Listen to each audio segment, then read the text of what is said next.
wasiirka howlaha guud guryeynta iyo gaadiidka Somaliland ay weheliyaan maamulka gobolka Togdheer iyo kuwa degmada Burco ayaa maanta xadhiga ka jaray xafiis cusub oo loogu talagalay qurba-joogta gobolka Togdheer in loogu fududeeyo waxyaabaha ay uga baahan yihiin sida kireynta guryaha gaadiidka iyo agabka muhiimka ah ay u baahan yihiin. Xildhibaan Mubarak Bidhi oo isagu ah aasaasaha xaruntan ayaa ka warbixiyay waxyaabaha ay qurba-joogtu ka heli doonto xaruntani.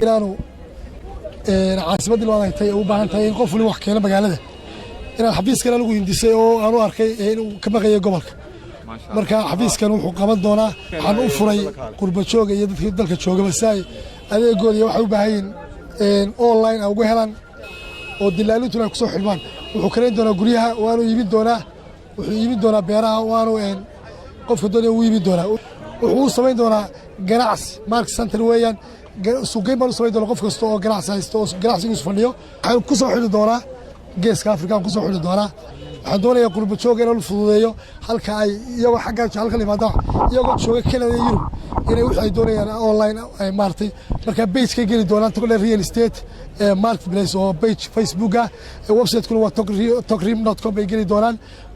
aniga xildhibaan waariga shaqaalaha idin diyaara marka xafiiskaas maanta laga bilaabo warasaabka gobolka Togdheer iyo maayirka degmada Burco ayaa wax lagu farxa ku tilmaamay hirgelinta xafiiskani oo ay baahi weyn u qabeen qurba-joogta gobolka Togdheer waa sida ay hadalka u dhigeen. waa xafiis casri labada kelmadood oranayna waxa weeye kaliya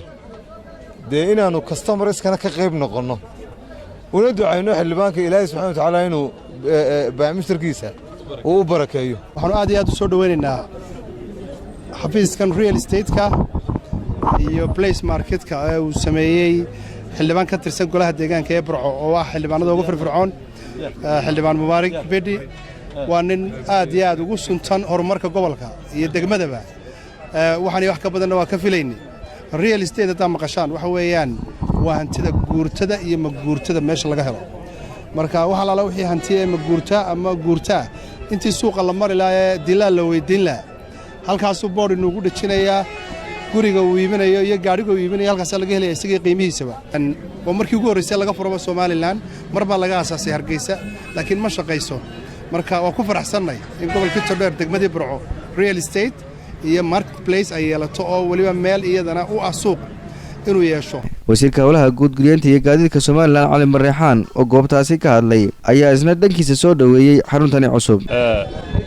waxaan filayaa inuu wax badan oo fiican ku soo kordhin doono magaalada Burco iyo gobolka Togdheer.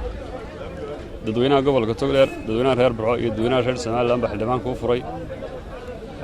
mana aha markii wixii ugu horeeyay xildhibaanka ka shaqeeyay kulli hawlo badan oo dan guud ah ka shaqeeya oo ah